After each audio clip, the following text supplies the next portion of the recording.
Victor Hale was a man who believed silence meant efficiency, and that was why the absence of it unsettled him more than any market crash ever had, because the morning air inside his mansion felt wrong without the soft rhythm of footsteps, the clink of cups, the faint hum of someone making a place feel lived in. And when he checked the time and realized it was nearly noon, irritation crept in before concern, as it always did. Yet this time something deeper followed, because Maria had never been late in the 3 years she had worked for him, not once, not even when storms flooded the roads or when her hands trembled with exhaustion she thought he didn't see. And so Victor did what he usually did. He called his assistant to complain, but the words caught in his throat when he remembered Maria didn't own a smartphone, only an old keypad phone that barely held a signal. And suddenly the irritation turned into a strange pull in his chest, an urge he tried to ignore by returning to his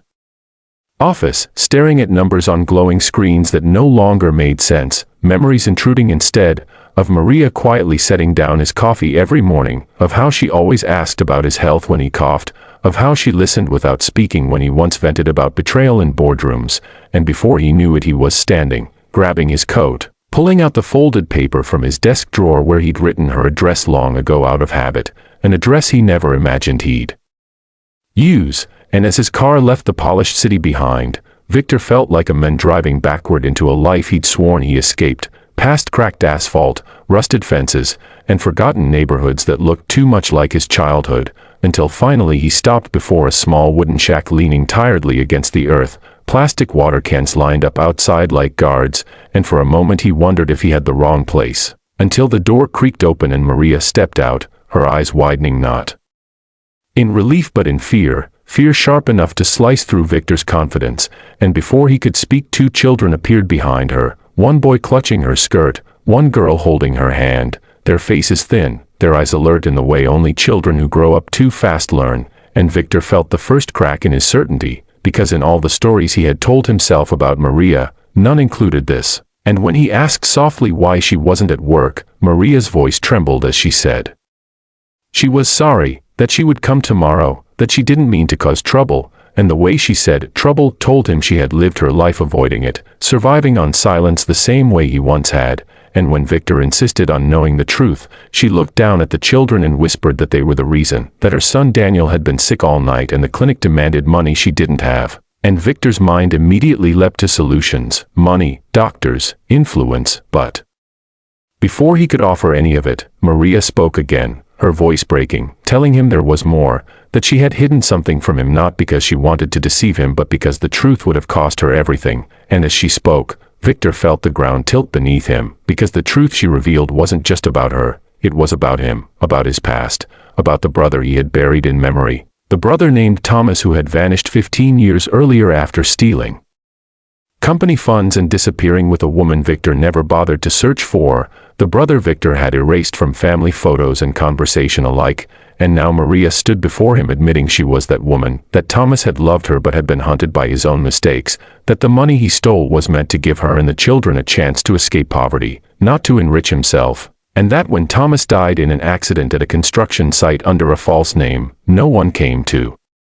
claim his body, no one even knew who he was, and Victor felt something tear inside him as Maria revealed that Daniel and little Sophia were Thomas's children, his niece and nephew, blood he never knew existed, blood that had grown up in the shadows of his wealth, and the realization hit him like a blow, that while he built towers and chased power, his brother's children slept hungry in a shack not far from his mansion, and Maria's final confession crushed him completely when she admitted she had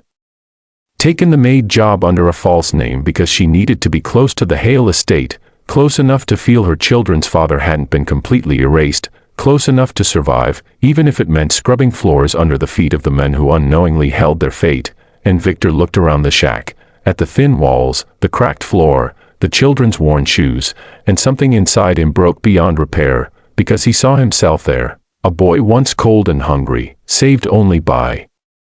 luck and ruthless ambition, ambition that had taught him to forget everyone who couldn't keep up, including his own brother. And when he finally knelt in front of Maria, the billionaire kneeling on dirt, she recoiled as if expecting punishment, but what came instead was silence and tears he hadn't allowed himself in decades, tears for a brother lost, for children abandoned, for a truth hidden in plain sight every day inside his own home, and when Victor promised her he would not abandon them.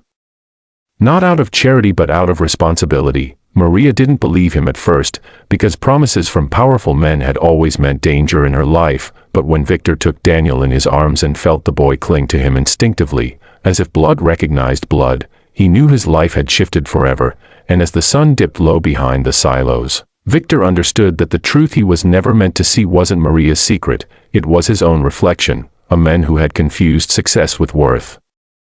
and silence with peace. And if this story touched your heart, if you believe hidden truths can change destinies and that kindness can rewrite the past, make sure to subscribe to the channel now, because more powerful, emotional stories like this are coming, and the next one might change the way you see the world forever.